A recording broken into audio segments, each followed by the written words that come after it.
ಉದ್ದಿನ ದೋಸೆ, 3 ಲೋಟೆಯಷ್ಟು ದೋಸೆಯ ಬೆಳ್ತಿಗೆ ಅಕ್ಕಿಯನ್ನು ಒಂದು ಪಾತ್ರೆಗೆ ಹಾಕಬೇಕು. ಅದನ್ನು ಚೆನ್ನಾಗಿ ತೊಳೆದು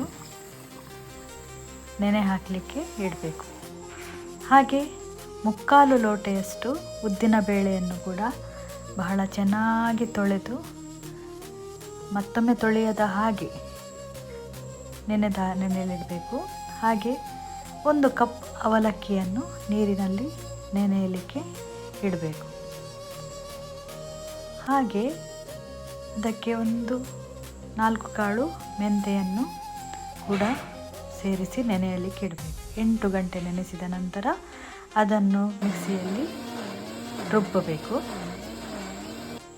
ನಂತರ ಈ ಕನ್ಸಿಸ್ಟೆನ್ಸಿಯಲ್ಲಿ ಉದ್ದಿನ ಹಿಟ್ಟು ಇರಬೇಕಾಗ್ತದೆ.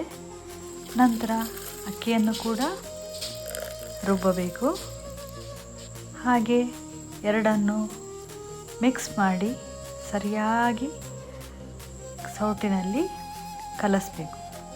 ಯಾವುದೇ ಗಂಟು ಇಲ್ಲದಂತೆ ಚೆನ್ನಾಗಿ ನಾವು ಕಲಸಿಟ್ಕೊಳ್ಬೇಕಾಗ್ತದೆ. ಯಾವುದೇ ಗಂಟು ಇರಬಾರ್ದು. ಆಮೇಲೆ ಅದರ ಹದವನ್ನು ನೋಡಿಕೊಂಡು ಅದಕ್ಕೆ ನೀರು ಬೇಕಿದ್ದರೆ ಹಾಕ್ಕೊಳ್ಬೋದು.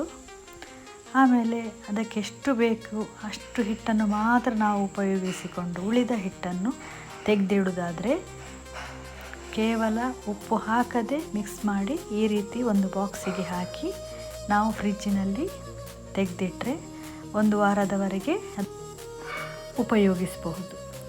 ಅದನ್ನು ಯಾವಾಗ ಬೇಕೋ ಅಷ್ಟೇ ಹಿಟ್ಟನ್ನು ಹೊರಗೆ ತೆಗೆದಿಟ್ಟು ಹುಳಿ ಬರಿಸಿ ಮರುದಿನ ಉಪಯೋಗಿಸಬಹುದು. ಉದಾಹರಣೆಗೆ ನಾನೀಗ ಅದನ್ನು ತೆಗೆದಿಡ್ತಾ ಇದ್ದೇನೆ ಫ್ರಿಜ್ಜಲ್ಲಿ.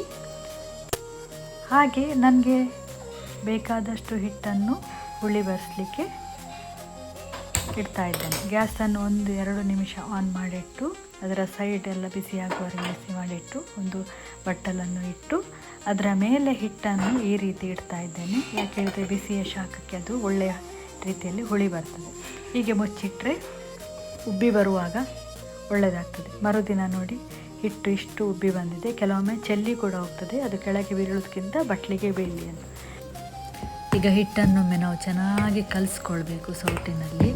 ಎಷ್ಟು ಚೆನ್ನಾಗಿ ಕಲಿಸ್ಲಿಕ್ಕೆ ಆಗ್ತದೆ ಅಷ್ಟು ಚೆನ್ನಾಗಿ ಬಹಳ ಸ್ಮೂತಾಗಿ ಬರ್ತದಾಗ ಅದಕ್ಕೆ ನಂತರ ಎಷ್ಟು ಉಪ್ಪು ಬೇಕಾ ರುಚಿಗೆ ತಕ್ಕಷ್ಟು ಉಪ್ಪನ್ನು ಸೇರಿಸಿ ಮತ್ತೊಮ್ಮೆ ಬಹಳ ಚೆನ್ನಾಗಿ ನಾವು ಕಲಿಸಬೇಕಾಗ್ತದೆ.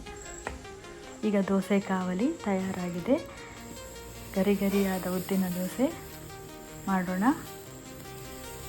ನೋಡಿ ಈ ರೀತಿ ಜಾಸ್ತಿ ಫ್ಲೇಮ್ನಲ್ಲಿ ಇಡಬೇಕು ಒಮ್ಮೆ, ಆಗ ತೂತಾಗಿ ಬಹಳ ಒಳ್ಳೆ ರೀತಿಯಲ್ಲಿ ದೋಸೆ ಬರ್ತದೆ. ನಂತರ ಲೋ ಫ್ಲೇಮ್ನಲ್ಲಿ ಇಟ್ಟು ಅದನ್ನು ನಾವು ಮುಚ್ಚಿಡಬೇಕಾಗ್ತದೆ. ಸ್ವಲ್ಪ ಹೊತ್ತು 1-2 ನಿಮಿಷದ ನಂತರ ಬಹಳ ಒಳ್ಳೆಯ ದೋಸೆ ತಯಾರಾಗಿ ಬರ್ತದೆ. ಆಮೇಲೆ ಇದಕ್ಕೆ ನಾವು ತುಪ್ಪವನ್ನು ಚೆನ್ನಾಗಿ ಸವರಿದರೆ ದೋಸೆ ಬಹಳ ಟೇಸ್ಟಿಯಾಗಿರ್ತದೆ. ಉದ್ದಿನ ದೋಸೆ ಎಲ್ಲರೂ ಮಾಡ್ತಾರೆ. ನೋಡಿ ಯಾವ ರೀತಿ ಬ್ರೌನ್ ಕಲರಿಗೆ ತಿರುಗಿದಂತ ಉಲ್ಟಾ ಹಾಕಿ ಇಲ್ಲಿ ಕೂಡ ನಾವು ತುಪ್ಪವನ್ನು ಸವರಿದರೆ ಬಹಳ ಚೆನ್ನಾಗಿ ಆಗ್ತದೆ. ಇದು ಒಂದು ದಪ್ಪ ದೋಸೆ ಆದರೆ ಮಸಾಲೆ ದೋಸೆಯ ಹಾಗೆ ಅದೇ ಹಿಟ್ಟಿನಲ್ಲಿ ತೆಳುವಾಗಿ ಕೂಡ ನಾವು ದೋಸೆಯನ್ನು ಮಾಡಬಹುದು. ಈ ರೀತಿಯಾಗಿ ಬೆಳಗಿನ ತಿಂಡಿಗೆ ಬಹಳ ರುಚಿಕರವಾದ ದೋಸೆ, ದಿಢೀರ್ ದೋಸೆ ಕೂಡ ಹೌದು. ಈ ರೀತಿ ತುಪ್ಪವನ್ನು ಸವರಿ ತಿಂದಾಗ ದೋಸೆಯ ರುಚಿಯೇ ಬೇರೆ. ಬಹಳ ರುಚಿಕರವಾದ ಸುಲಭವಾದ ತಿಂಡಿ ಎಂದರೆ ಉದ್ದಿನ ದೋಸೆ. ಉದ್ದಿನ ದೋಸೆ ಇದ್ದರೆ ಬೆಳಿಗ್ಗೆ ಆ ತಿಂಡಿ ಬಹಳ ಗಡದ್ದಾಗಿ ಸೇವಿಸ್ಬೋದು. ನೋಡಿ ಎಷ್ಟು ಚೆನ್ನಾಗಿ ಉದ್ದಿನ ದೋಸೆ ಬರ್ತದೆ. ಕೇವಲ ಅವಲಕ್ಕಿ, ಬೆಳ್ತಿಗೆ ಅಕ್ಕಿ, 2 ಮೆಂತೆಕಾಳು ಹಾಗೂ ಉದ್ದಿನ ಬೇಳೆ, ಇದರಿಂದ ಬಹಳ ಚೆನ್ನಾಗಿ ನಾವು ದೋಸೆಯನ್ನು ಮಾಡಿ ಬೆಳಗಿನ ಉಪಹಾರವನ್ನು ಸುಧಾರಿಸಬಹುದು. ಇದಕ್ಕೆ ಬೇಕಾದವರು ಚಟ್ನಿಯೂ ಮಾಡ್ಬೋದು ಅಥವಾ ಯಾವುದೇ ರೀತಿಯ ಸಾರು, ಮೊಟ್ಟೆ ಸಾರು, ಚಿಕನ್ ಸಾರು ಇದೆಲ್ಲ ಇದ್ದರೆ ಭಾಳ ಟೇಸ್ಟಿ ಆಗ್ತದೆ. ಹಾಗೆ ಫಿಶ್ ಮಸಾಲ ಅಥವಾ ಫಿಶ್ ಪುಳಿ ಮುಂಚಿ ಇದೆಲ್ಲ ಬಹಳ ಟೇಸ್ಟಿಯಾಗಿರ್ತದೆ. ಇದರ ಜೊತೆಗೆ ಒಂದು ಕಷಾಯವ ಅಥವಾ ಚಹಾ ಅಥವಾ ಕಾಫಿ ಒಟ್ಟಿಗೆ ನಾವು ಸವಿದಾಗ ಬಹಳ ಖುಷಿಯಾಗಿ ನಾವು ತಿನ್ಬೋದು. ಮಕ್ಕಳಿಗೂ ಕೂಡ ಇದು ಬಹಳ ಇಷ್ಟ ಆಗ್ತದೆ. ಉದ್ದಿನ ದೋಸೆ ನೋಡಿ ತಯಾರಾಗಿದೆ. ಬಿಸಿ ಬಿಸಿ ಉದ್ದಿನ ದೋಸೆಯ ಚಿಕನ್ ಪೆಪ್ಪರ್ನ ಜೊತೆಗೆ ಅದರ ಜೊತೆಗೆ ಒಂದು ಕಷಾಯ. Wow, super.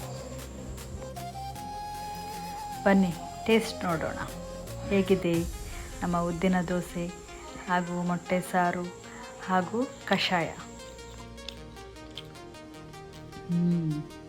Wow, super.